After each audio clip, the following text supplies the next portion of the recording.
Assalamualaikum warahmatullahi wabarakatuh.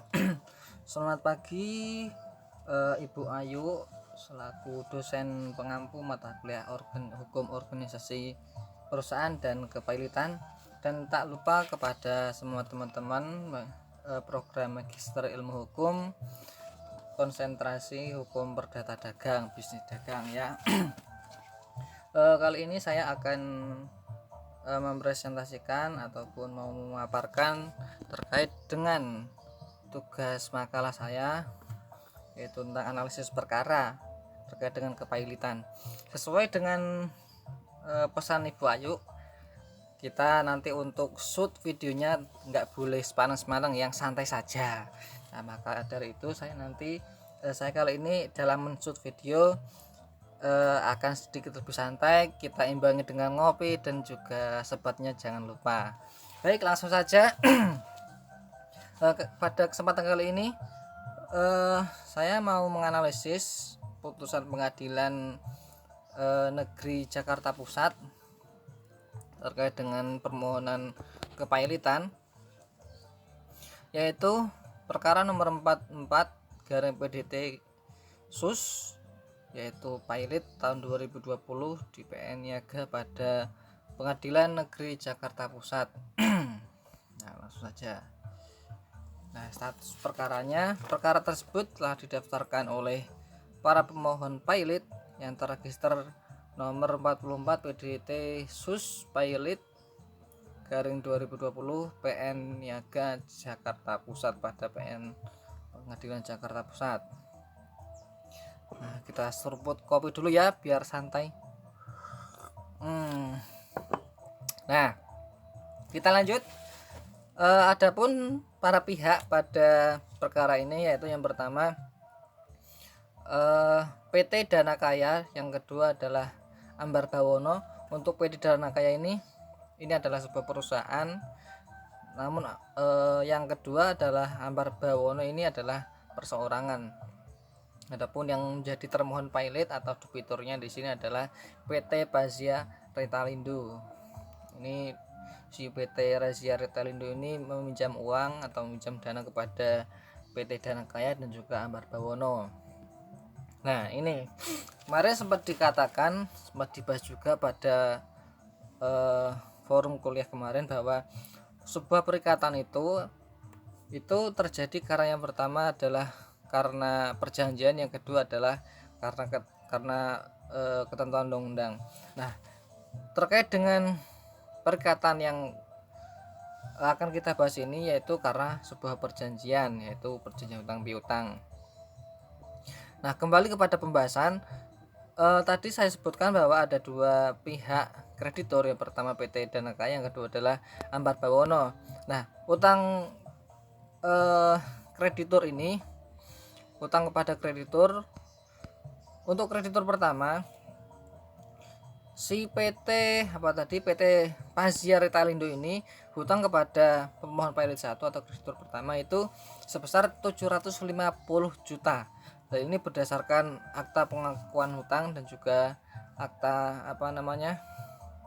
perjanjian utang piutang tertanggal 2 Februari 2016. Ini hutangnya tanggal 2 Februari 2016. Sedangkan untuk pemohon pailit 2, yaitu Ambar Bawono tadi, debitur hutang kepada pemohon pailit 2 sebesar 300 juta rupiah. Hal ini berdasarkan akta pernyataan hutang tertanggal 23 Maret 2016.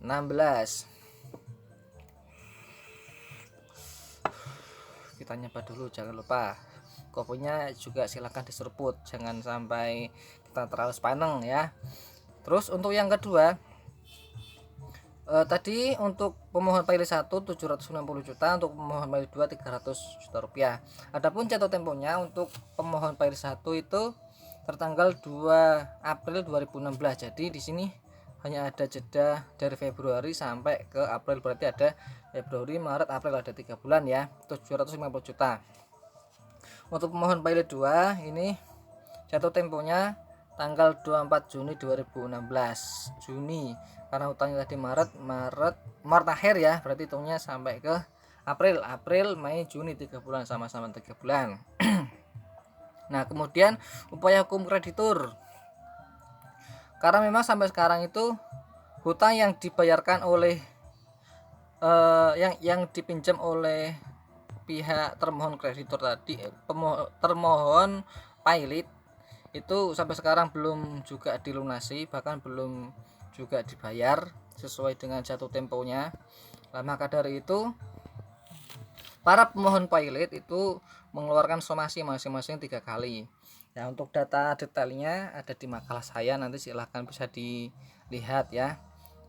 Akan tetapi setelah pihak pemohon pilot itu atau pihak kreditur melayangkan somasi kepada debitur, ternyata dari pihak debitur tidak menanggapi somasi tersebut, sehingga dari pihak kreditur itu mengajukan permohonan pilot ke Pengadilan Niaga pada Pengadilan Negeri Jakarta Pusat.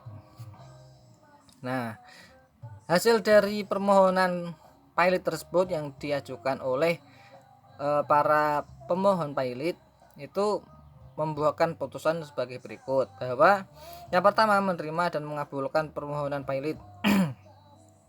Yang kedua menyatakan PT Pazia Retalindo pilot. Nah, pilot. Kemudian menunjuk saudara Muhammad Zainal SHM Hum, yaitu hakim niaga pada Pengadilan Negeri Jakarta Pusat sebagai hakim pengawas.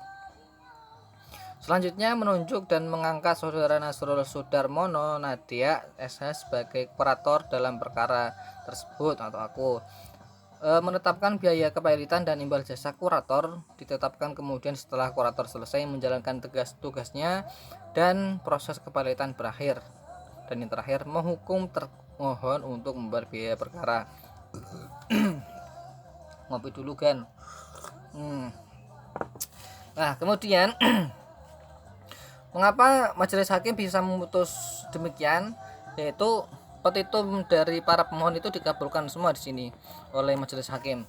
Nah, adapun dasar hukum yang dipakai oleh majelis hakim dan juga oleh para pemohon di sini pasal 2 ayat 1 Undang-Undang Nomor 37 Tahun 2004 tentang kepailitan dan penundaan kewajiban pembayaran utang, bahwa di sini sudah saya jelaskan terkait dengan poin-poinnya ya, bahwa pasal 2 ayat 1 itu berbunyi debitur yang mempunyai 2 atau kreditur lebih kreditur dan tidak membayar lunas sedikitnya 1 utang yang telah jatuh waktu dan dapat ditagih dinyatakan pilot dengan putusan pengadilan baik atas permohonannya sendiri maupun atas permohonan 1 atau lebih krediturnya. Nah, di sini perlu kita pahami satu persatu bahwa debitur yang poin pertama yaitu debitur yang mempunyai 2 atau lebih kreditur. Nah, dalam perkara ini yang menjadi kreditur pertama dan kedua sudah ada. Yang pertama adalah kreditur pertama ada PT Danakaya, yang kedua adalah Ambar Sudarwono, sudah terpenuhi. Nah, kemudian dan tidak membayar lunas sedikitnya 1 utang yang telah jatuh waktu dan dapat ditagih. Nah, karena dalam perkara ini memang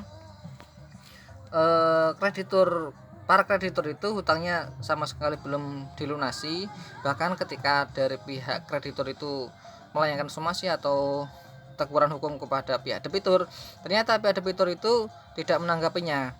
Nah, dan kemudian dinyatakan pilot dengan putusan pengadilan. Maka karena pihak debitur tidak dapat melunasi utangnya dan unsur-unsur tadi yang terdiri dari 2 kreditor terlebih hutangnya tidak dilunasi satupun, maka diajukanlah permohonan pilot oleh para pemohon oleh kreditur ke Pengadilan Niaga pada Pengadilan Negeri dan dapat dinyatakan pilot dengan putusan pengadilan. Nah, maka unsurnya sudah terpenuhi baik atas permohonannya sendiri maupun atas permohonan 1 atau lebih krediturnya. Jadi yang dapat mengajukan kepailitan di sini, yang dapat mengajukan pilot bisa dari unsur kreditor, bisa juga dari unsur debiturnya sendiri.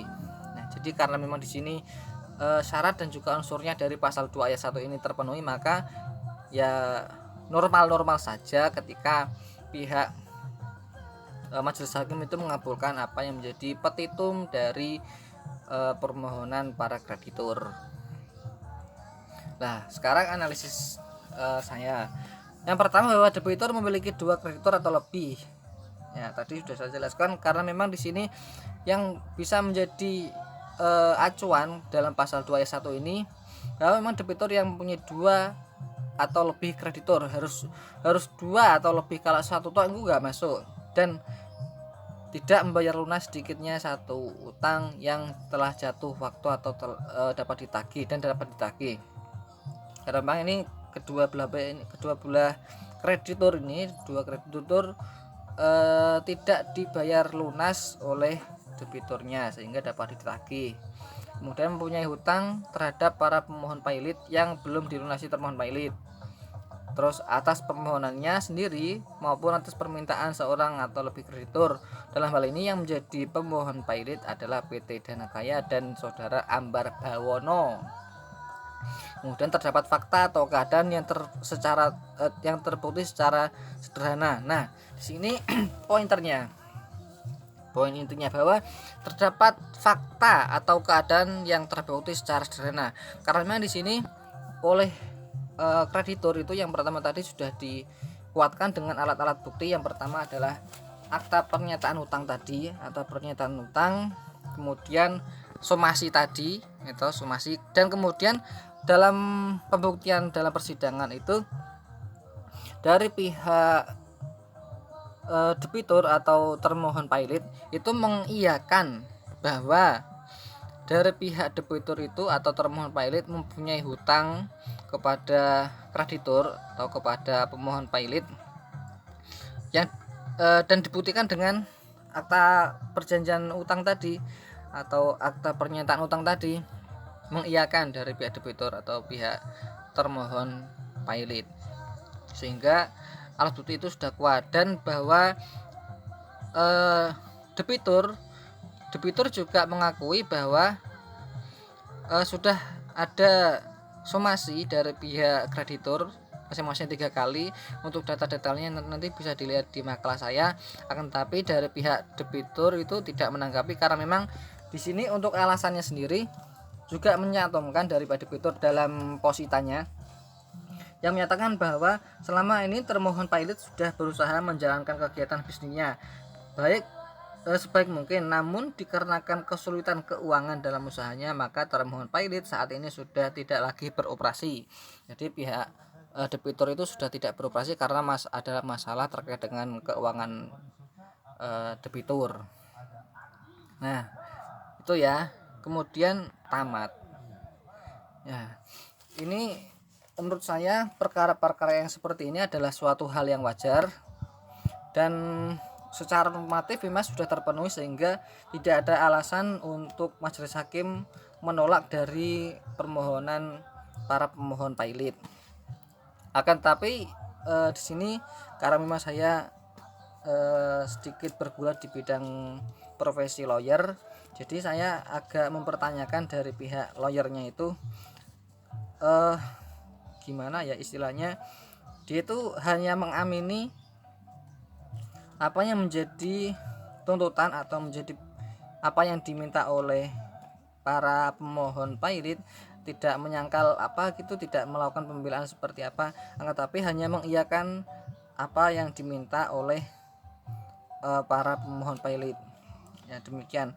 Untuk selebihnya nanti bisa kita diskusikan dalam forum diskusi dalam Google Zoom bersama teman-teman. Demikian dari saya, kurang lebihnya saya minta maaf, dan pesan saya perlu diingat, jangan lupa ngopi dan nyebatnya. Terima kasih. Assalamualaikum warahmatullahi wabarakatuh.